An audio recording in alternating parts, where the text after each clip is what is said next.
And thanks for staying with us tonight. We often talk about the middle class on this program. We talk about a rising tide lifts all boats. I believe in that. I also believe that voices in the workplace lift the quality of life of workers in this country. And there is a new civil rights battle in a town where Martin Luther King first marched almost 50 years ago.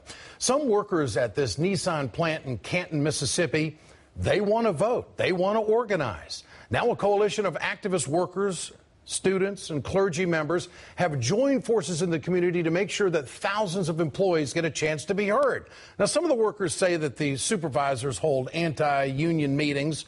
The workers just want to hear from the pro-union side so they can have a fair vote. That's all they want to do is vote. The NAACP has been involved for months on this issue. 70% of the workers at the Canton plant are African American. Representative Benny Thompson addressed the issue back in June. In America, being able to decide whether or not you want representation is a fundamental principle of civil rights, human rights, and in any democracy.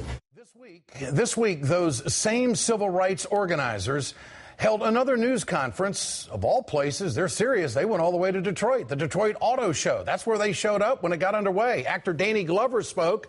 He's actively campaigning for the Nissan workers' rights. Organizers are planning more news conferences at auto shows in Chicago and Atlanta in the next few months. They're not going to give up. They're hoping the attention will simply help the workers in Canton to get a choice about organizing. To be fair, not all of the employees want the union. Nissan told us today that they just think a few employees are pushing for the vote. And it's understandably a full-time worker at a Nissan assembly plant in Canton, Mississippi makes about $24.50 an hour. A long-time UAW worker makes $28 per hour. It's a good living. Workers tell us they like their jobs there. There's a lot of people that want to be here, and this job, this place can change a lot of lives. And, you know, the pride is in the vehicles themselves. But here's the problem. Workers have the right to organize. It's the law. And Nissan has a reputation for beating back the unions. This summer, Nissan CEO promised not to pressure the employees. He told Reuters, "We will naturally remain very neutral on this." But that same CEO reportedly made a big screen anti-union speech to workers in Smyrna, Mississippi back in 2001. He told them the union might make this plant be not competitive and possibly shut down. Shortly after that speech, Smyrna workers rejected UAW by about 1,600 votes. Workers in Canton say they feel threatened and intimidated if they talk about organizing. So we asked Nissan here on the Ed Show about those claims today. David Reuter told us, "We treat our employees with respect and routinely engage in an open dialogue on topics that impact our business."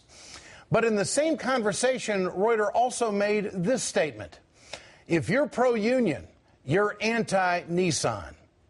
I'm joined tonight by two people who say they're not anti-Nissan. Betty Jones, a Nissan employee, and Derek Johnson, president of the Mississippi State NAACP. And you can see workers behind them this evening from Mississippi joining us here on the Ed Show. Great to have both of you with us. This has been going on for a long time. Betty, you have worked at Nissan for 10 years. Why do you want to organize? What is this about? Yes, well, it's about us having a voice. It's about us coming together in unity with Nissan.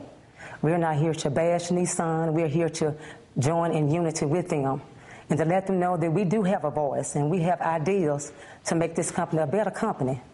And we just feel like with these anti-union meetings that we are being threatened.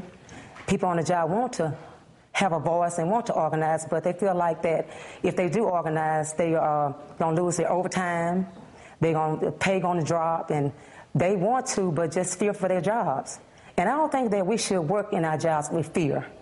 We should go there, do process after process, do our job as the best of our abilities, and we will produce quality vehicles for our customers. Okay. Derek Johnson, why is this a civil rights issue? You have stated that before. Why is it that way, in your opinion? Well, worker rights has always been a civil rights issue. The struggle we had to abolish slavery was about worker rights. The struggles in the 60s was about the right of workers being able to organize. In fact, Dr. King was assassinated as he was organized workers in Memphis who wanted the right to have a voice as sanitation workers. So we see worker rights on the same playing field as voting rights, civil rights. It is about human dignity.